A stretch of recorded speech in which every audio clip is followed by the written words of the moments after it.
Greg Smith here, national recruiting analyst at Rivals.com, and I am joined by Jack Knowlton of Tide Illustrated. And we've got some big news again to discuss for the Alabama Crimson Tide as they have another Midwest outside linebacker, wolf position kind of guy, and four-star outside linebacker Justin Hill. This time they are struck out of Cincinnati, Ohio. He's a Winton Woods star. He's 6'3", 210 pounds.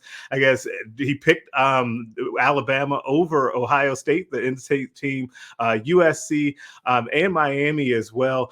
Oregon too was in the mix as well. So I guess, Jack, the first things first, your initial reaction to hearing this big news for Alabama.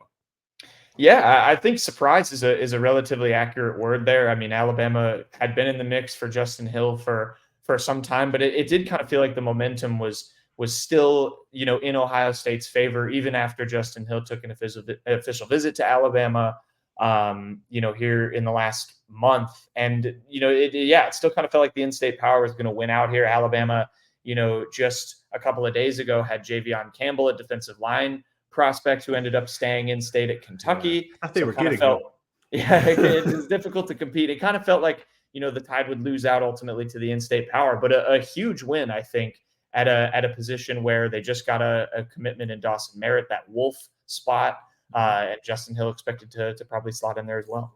Yeah, it's really interesting. Like you mentioned about, Alabama going back to back at this position, both from the Midwest, both four-star kids that were wanted by, schools around the country, but also teams in their, more in their region, right? As you had, they beat out Nebraska, a team only 3 hours away from Dawson Merritt's high school.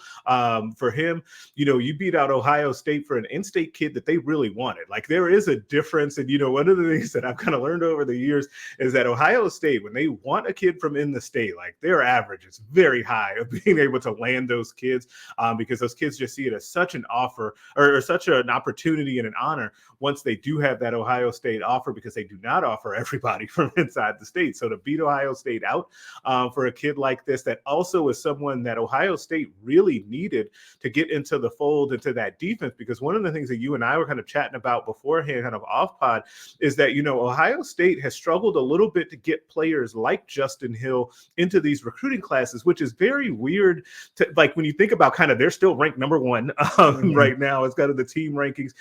They're a top 5 recruiting outfit every single year. But if you notice, it is also a lot of times powered by a couple of positions. It's powered by quarterback, it's powered by wide receiver and defensive back.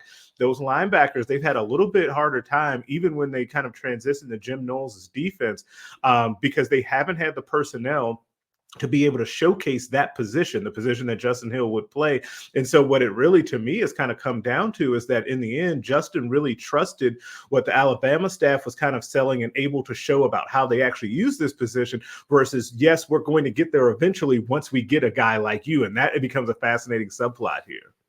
Yeah, definitely. I think Kane Womack and specifically Christian Robinson, Alabama's linebackers coach, who will primarily coach this wolf position. They've done a really good job selling it to these guys. You mentioned Dawson Merritt.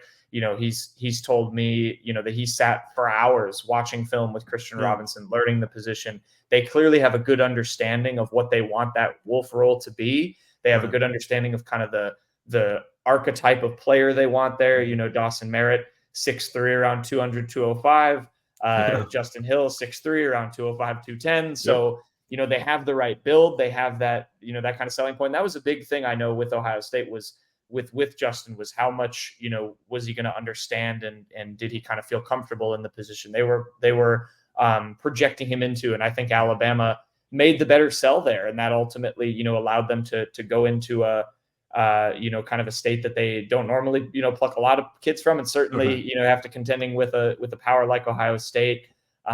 It's really, really interesting. The other thing I'll note too is, with kind of the way this Alabama class is shaping up is we haven't seen a ton of talent from in-state, but we've seen DeBoer go out and get these guys and from places that you don't normally expect Alabama to pull from. So I think it's a really interesting sort of duality there, with Alabama, where, maybe some of the in-state talent isn't landing as much, at least in this particular class, but they're going out of state and they're getting guys like Justin Hill and taking talent away from other powers like Ohio State.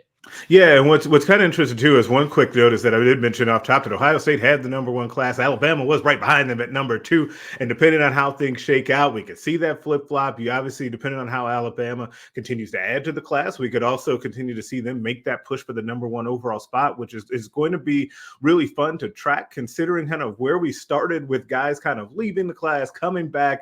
The hand wringing over Kalen DeBoer taking over, and would there be a drop off, from Nick Saban and all of that, and lo and behold, he's right there holding on right now with a top 3 class as we sit today in July. So that to me is really interesting. But also, I do think that your point is well received about them going outside of areas that that you have traditionally seen Alabama go into, and see them go outside of the region.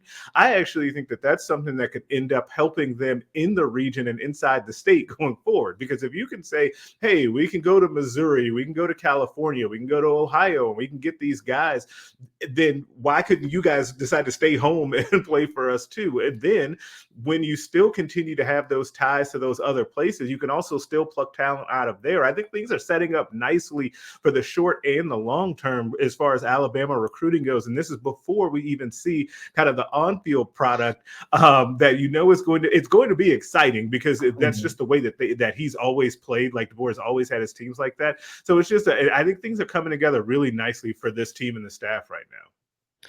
Yeah, totally. And I think that's where you ultimately go is what's going to dictate it is the on-field results. It's how many, and that takes time. I mean, you can't, rush that process, but that is going to be the ultimate thing, whether it's in state, out of state, regionally. How well you recruit is going to be how well you turn guys into NFL players. Yep. So, that's the ultimate thing, but you're setting yourself up well to churn out that kind of talent when you're bringing the kind of talent in, like guys like Justin Hill, who certainly have that, kind of long-term projection to reach that level. But yeah, I think you make a really good point. It's going to be interesting to see how kind of in-state recruiting, maybe becomes dictated in a class that, at least so far, and particularly in June, has leaned on kind of out of state and even, out of the region of the South kind of guys. Yeah, and one of the last thing I want to hit on here too is that this is also a team that could be very dangerous later in the cycle, right? You start to look at those flip candidates and guys, and it always happens. It's not even like it's specific to a certain kid or region or whatever. Like, it always happens. There's always guys that are going to flip to your team later, and so that's where I think that on-field product also comes back in handy, right? Is that if they have a good season, and they should, if they have a good season, then you end up coming back to some kids and saying, hey, look, there wasn't really much of a drop off. We can still win at a high level. We're still going to put kids in the NFL. Come on down to Alabama and Tuscaloosa and see what we got going on. Yeah, definitely. I think it's going to be really exciting. There's kids, whether they're committed or not, that are looking forward greatly to, and particularly a few games. I think when we ask most kids, it's either Auburn or Georgia that will be the big weekend. So if Alabama can show out there, maybe that'll dictate how well they maybe flip some guys. But yeah, I think people like what DeBoer did at Washington, and if he can truly replicate it, here with a power like Alabama, it could be, pretty game changing for how well, for how they end up with some of these guys. And you're right, it is a very scary prospect, considering they have the #2 recruiting class before they've even shown what they can do on the field. Yeah, that has got to be true. That's terrifying for other schools around the SEC. Like, there's no bones about that. Like, it has to be, because given their history as a staff, you would think that given that, what they already have in the cupboard and the resources they have at Alabama, they're going to be just fine in the long term. But again, like we said on the last video, this is, to me, is one of the biggest storylines going in the sport. How this staff does down at Alabama, and they have once again hit pay dirt with a big-time 4-star outside linebacker in Justin Hill. For Jack Knowlton, I am Greg Smith. Make sure you check out TideIllustrated.com for continued coverage of this, and Rivals.com, as we'll have wall-to-wall coverage as well, and all the other, commitments that we have flying around here in July, and we will catch you guys later.